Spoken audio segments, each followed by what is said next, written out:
উচ্চতর গণিত নবম দশম শ্রেণীর সাজেশন। উচ্চতর গণিতে 3টি বিভাগে প্রশ্ন হয়ে থাকে। উচ্চতর গণিতে মোট অধ্যায় 14টি। যে উচ্চতর গণিতে 3টি বিভাগ, ক বিভাগে থাকবে বীজগণিত, খ বিভাগে জ্যামিতি, গ বিভাগে ত্রিকোণমিতি ও সম্ভাবনা।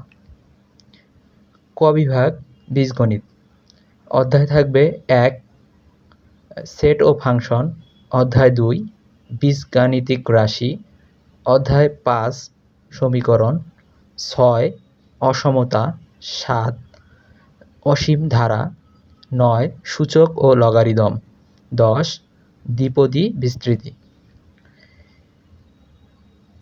খ বিভাগ জ্যামিতি ও ভেক্টর অধ্যায় 3 জ্যামিতি, 4 জ্যামিতিক অঙ্কন, 11 স্থানাঙ্ক জ্যামিতি, 12 সমতলীয় ভেক্টর, 13 ঘন জ্যামিতি। গ বিভাগে থাকবে ত্রিকোণমিতি ও সম্ভাবনা, অধ্যায় 8 ত্রিকোণমিতি ও অধ্যায় 14 সম্ভাবনা। এই 2টি অধ্যায় থাকবে। তাহলে বীজগণিতে অধ্যায়ের সংখ্যা 7টি, এখান থেকে প্রশ্ন থাকবে 3টি বীজগণিত থেকে। তাহলে অধ্যায় থাকবে 7টি বীজগণিতে, এই টোটাল অধ্যায় 7টি। জ্যামিতিতে অধ্যায় থাকবে 5টি, আর প্রশ্নের সংখ্যা হবে 3টি এখান থেকে। এটা গ বিভাগ অধ্যায়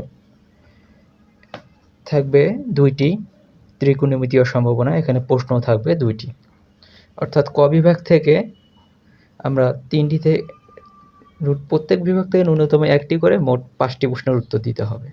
এখন কোন অধ্যায়গুলো পড়লে আমাদের পরীক্ষায় ভালো নাম্বার আশা করা যাবে, তার সাজেশন: 2 বীজগাণিতিক রাশি, অসীম ধারা, দ্বিপদী বিস্তৃতি, আর আমরা সেট ফাংশন। কেউ যদি এই 4টা অধ্যায় পড়ে সে বীজগণিত থেকে অনায়াসে 2টি প্রশ্নের উত্তর দিতে পারবে। সেট ফাংশন, বীজগণিতিক রাশি, অসীম ধারা আর দ্বিপদী বিস্তৃতি। আর অতিরিক্ত যে যদি পড়তে চায় সেক্ষেত্রে সে সূচক ও লগারিদম পড়বে। এখন আসি জ্যামিতি। জ্যামিতির জন্য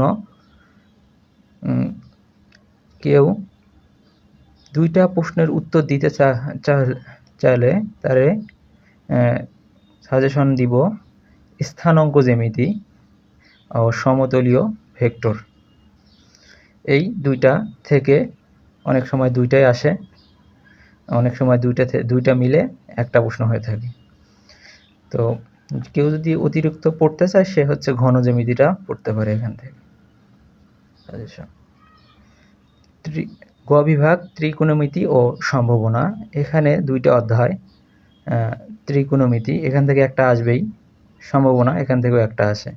তো এখান থেকে দুইটাই ইম্পর্টেন্ট, 2টাই পড়তে হবে। তো এগুলো যেগুলো রেড পেন দিয়ে দাগানো আছে এগুলো অনেক ইম্পর্টেন্ট।